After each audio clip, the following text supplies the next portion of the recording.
पहाड़ की चोटी पर एक विशाल नीली झील, जिसके चारों ओर घना धुंध का घेरा। सूरज की हल्की सुनहरी आभा पानी पर गिर रही है, मानो जलाशय स्वयं आकाश को स्पर्श कर रहा हो। वनवीर शिवा झील के बिल्कुल किनारे खड़ा है, उसकी आंखों में श्रद्धा, हाथ जुड़े हुए झील के दिव्य जल को प्रणाम करता हुआ। हवा में प्राचीन ऊर्जा की तरंगे दौड़ती हैं। अचानक झील की सतह कांपती है।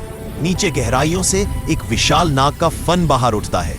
उसके शल्क नीले नीलम जैसे चमकते और आंखों में लाल अंगारों की ज्वाला। आसमान में तेज बिजली कड़कती है। बादल नाग के स्वर के साथ गूंज उठते हैं, मानो पूरा ब्रह्मांड इस जागरण का साक्षी हो। नागराज की आवाज झील, पहाड़ और आकाश में फैल जाती है, एक स्वर जो धरती को भी हिला दे। नागराज, मानव बालक जिसने इस द्वीप तक पहुंचने की हिम्मत की, उसे अब परीक्षा देनी होगी।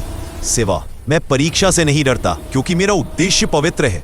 अब शुरू होगी वह परीक्षा जहां भय, मोह और त्याग एक साथ परखे जाएंगे। वनवीर शिवा की असली यात्रा अब शुरू होती है। भीतर से नागराज तक्षक का विशाल फन धीरे धीरे ऊपर उठा।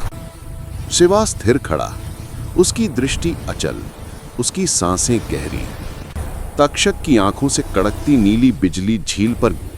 मानव बालक, अब पहली अग्नि परीक्षा प्रारंभ होती है, भय की परीक्षा।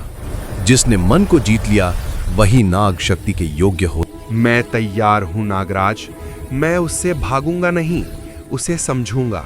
अचानक वातावरण बदल जाता है। झील, पर्वत, धुंध सब विलीन, और शिवा खुद को अपने पुराने गांव में खड़ा पाता है। टूटी झोपड़ी, धुएं की गंध, राख के ढेर, और सामने उसके माता पिता। लेकिन वे अब वैसे नहीं थे।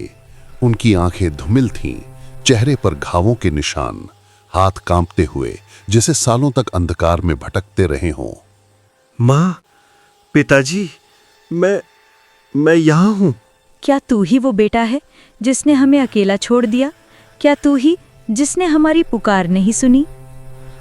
के कदम डगमगा जाते हैं, गला सूख जाता है, आंखें भर उठती हैं। नहीं, मैंने आपको कभी नहीं छोड़ा। मैं आपके लिए ही तो लड़ रहा हूँ। राख उड़कर आकाश में विलीन होती है।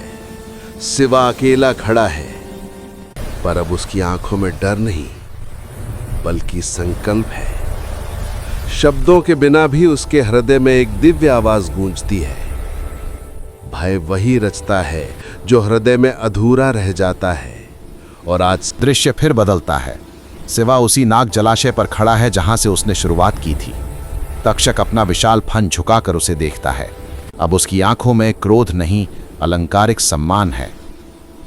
वनवीर, तूने भय को नहीं हराया, तूने उसे स्वीकार कर जीता है। पहली अग्नि परीक्षा पूर्ण हुई। अगर भय को जीत सकता हूँ तो बाकी अग्नियां भी पार करूंगा। भय की जड़ वहां नहीं होती जहां अंधेरा है, बल्कि वहां होती है जहां हृदय कमजोर पड़ता है। और जिस दिन मन अपने ही घावों को स्वीकार ले, वही दिन शक्ति का आरंभ होता है। कहानी अच्छी लगे तो वीडियो को लाइक करें। इस कहानी का अगला भाग देखने के लिए चैनल को सब्सक्राइब करें।